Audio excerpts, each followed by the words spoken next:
Hi, it's me, your boyfriend slash girlfriend slash day friend's favorite content creator. And I did something that I immediately regret. So, a couple weeks back, I hit you guys with the Wokest game on Steam, which was just an aggregation of a Steam list that said these games have woke for random reasons. People seem to like it. I'll probably do it again. But if you haven't seen it, go check it out. But that got me thinking, what if I were to actually find a game that fit the criteria that people are saying that they want?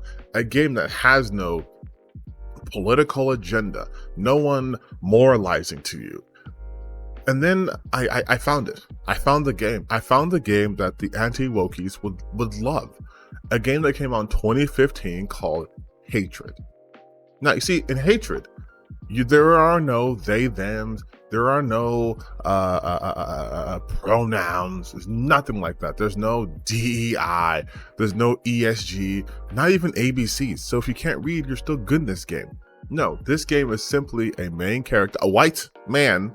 That's important because that's the sign that it's not woke.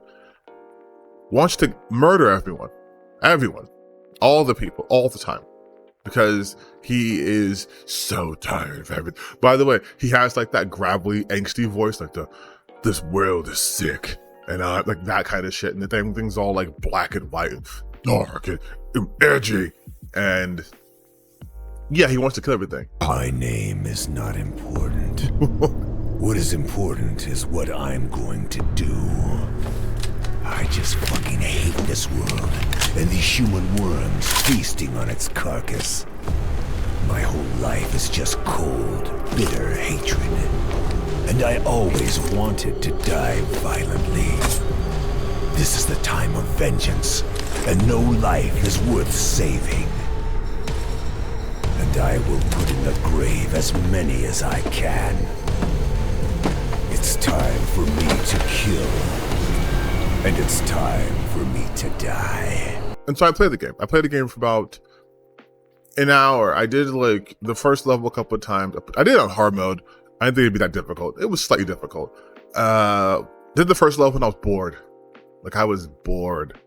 And it's not because, oh man, I can't handle the violence. The violence is fucking cartoonish at best. It's not even anything serious. Like the game doesn't look good enough to make the violence be like stand out.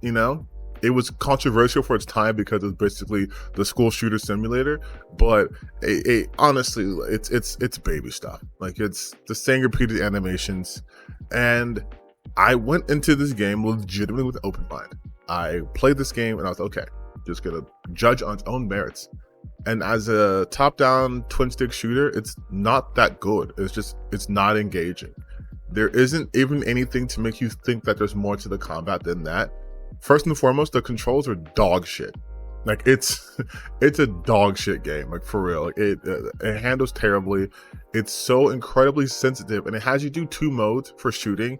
One, just right trigger to regular shoot, then you hold the left trigger to like long aim. But in the regular right trigger shooting, the bullets travel just as far, so you don't even really need to aim that. And if you try to aim, the game gets so spastic that it's just all over the place. Wow. Okay, so I got the ammo. All right, we're after a great start.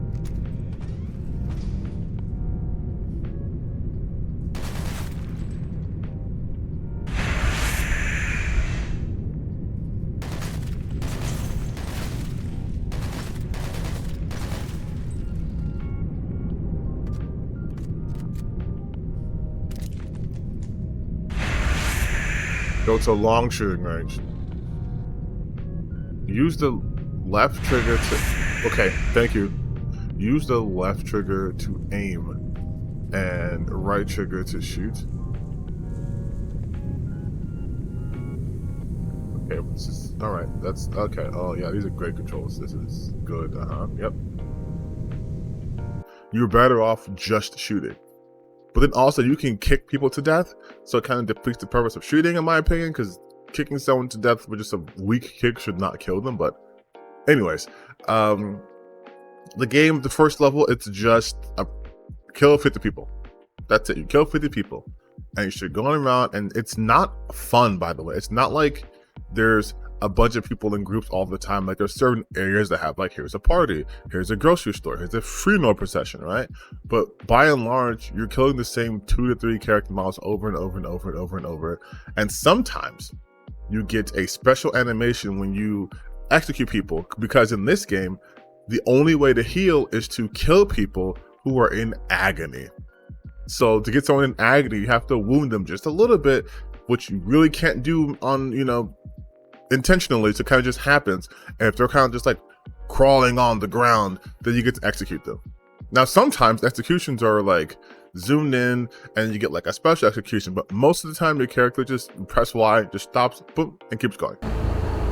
The execution was much more cinematic in the garage. Why were they just running towards it?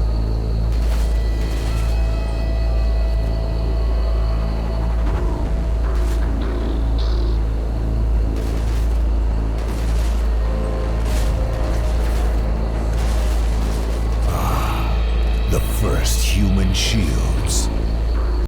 No impact.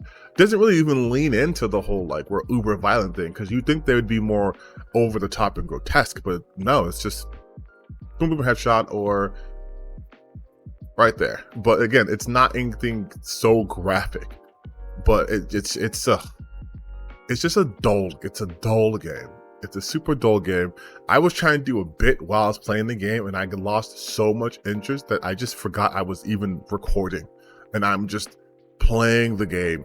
It's killing 50 people in this game is such a task.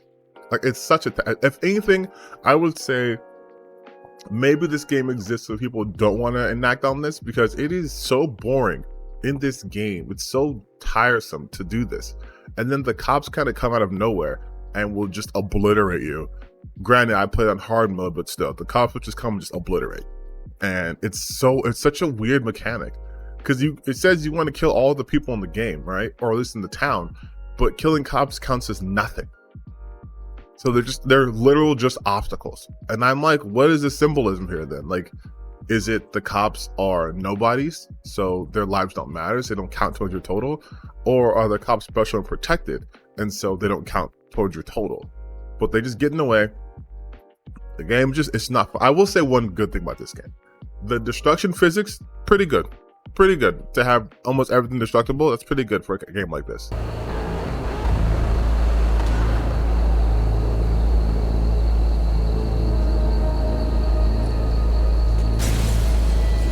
That was an accident. I was not trying to do that. But that's all I can say. That's all I can say. Like I cannot stress to you enough how absolutely boring this game is. It is, without a doubt, the most boring game I've ever played. The premise, you would think that they would lean into it. You would think that you would have some hardcore, like, this is some over the top violence. We're gonna do some Hotline Miami is more than this. Party Hard does more than this. This game was touted as like so controversial, and again, 2015, I guess it was, but oh my god, it's boring. Like, if you guys want to play a twin stick shooter that's violent too, this is a little bit better. I would say play Redeemer. Redeemer, you play as like a retired hitman dude who became a monk and has to go back in the game. So you're a monk wielding a shotgun. You actually have cool progression, I would say. It's pretty fun. There's also a bunch of other twin stick games shooter games you can play that's better than this. This is just, it's a waste. But this whole time I was thinking, I'm like, this is the game that a lot of what I'm seeing online kind of said they want. They want a game where it's just no one's telling you what to do. There's no political correctness. There's no agenda. Even though every game has an agenda, there's no agenda. It's just boom, boom, pow, pow, pow. There you go. And like, this is the game. But it's weird how they don't talk about it. It came out in 2015. They said the last 10 years, they've been having to play these forced DEI games. That game's right there. I even went to the Steam reviews. The Steam reviews, it's highly reviewed, honestly, on Steam. But then when you look closer at the Steam reviews, you kind of get this feeling that the game's actually not that good. So maybe Maybe you do need games that have a little bit of agenda. Maybe you do need games that have a little bit more diversity, a little more inclusion and equity, so it can appeal to a wider audience. Because this game fucking sucks. Like I don't want to make it so that long. This game sucks. It's so boring. It's $5.99. I refunded it. Okay, it is not worth your time. It's not worth your time. But these are the kinds of games that these guys say they basically want. They want games where they can act out all their fantasies and this and that and third. So if we're going the whole marketplace of ideas thing, that game should have popped off, right? It didn't pop off. And why didn't it pop off? Because it wasn't good. Because when you have diversity in thought, in execution, you are, reaching a wider audience, and you're going to be able to tap into more creative elements. There is not a creative bone in this game's body. Literally, at some of the worst shooting, the guy's literally just talking like this, and I have white guy with black trench coat and everything's dark and evil. It's the company's called like Destructive Creations or something. It's like there's nothing there. There's nothing there. It's empty. It's hollow. It has nothing to rolling for it. And it's just the perfect summation of all those people who consistently like, we hate wokeness. We hate wokeness. Then play these games. These are the anti-woke games you guys love. So why are you guys not playing it? I mean, the game's called Hatred. I legitimately hated every second of it. And I think I might hate myself for playing this game. I'm going to go play something more fun. I'll see you guys next time.